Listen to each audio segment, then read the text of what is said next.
அஸ்ஸலாமு அலைக்கும். Hello friends, நேற்று போட்டிருந்த மினி விலாகோட கண்டினியூஷன் விலாக் தான். செம்பு பித்தளை வெண்கல பாத்திரங்கள் வந்து சமைக்கிறதுனால என்ன பெனிஃபிட் அப்படின்னு சொல்லிட்டு போர்டு வந்து போட்டிருந்தாங்க. அந்த காலத்தில் யூஸ் பண்ணக்கூடிய பித்தளை பாத்திரங்கள்லாம் வந்து இந்த மாதிரி வந்து அழகாக அரேஞ்ச் பண்ணி வச்சுருந்தாங்க. அப்புறமா அந்த ஏர் உழுவாங்க இல்லையா, ஸோ அதனுடைய திங்ஸ் வந்து வச்சுருந்தாங்க. அப்புறம் செடியெலாம் வந்து சேல்ஸுக்காக வச்சுருந்தாங்க. நம்ம பார்க்குறதா இருந்தாலும் பார்த்துக்கலாம், இல்லை வேணும் அப்படின்னா நம்ம வந்து வாங்கிக்கலாம். சின்னதாக அந்த போர்டு ஒன்று போட்டு அதில் வந்து அதனுடைய பேர் எவ்வளோ அப்படின்னு சொல்லிட்டு ப்ரைஸோட வந்து ஒரு போர்டு வந்து வச்சுருந்தாங்க. நாங்கள் இதில் வந்து பார்ட்டிசிபேட் பண்ணோம் அப்படின்னு சொல்லியிருந்தேன் இல்லையா, ஹார்ஸ் வந்து கேட்டிருந்தாங்க. அதுக்காக தான் வந்து நாங்கள் வந்து எடுத்துகிட்டு போயிருந்தோம். ஹார்ஸ் வந்து ஹஸ்பண்ட் எடுத்துகிட்டு போனாங்க.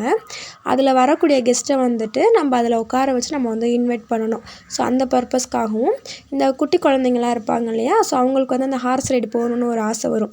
ஸோ அதுக்காக அவங்களையும் அதில் உட்கார வச்சு ஒரு ரவுண்ட் ஒன்று போகணும். அதுக்காக தான் வந்து கேட்டிருந்தாங்க. அப்படி பார்த்தீங்கன்னா இதில் வந்து உட்காந்துருக்குறான். இதனோட கண்டினியூஷன் விலாக் வந்து நம்ம நாளைக்கு பார்க்கலாம். தேங்க்யூ.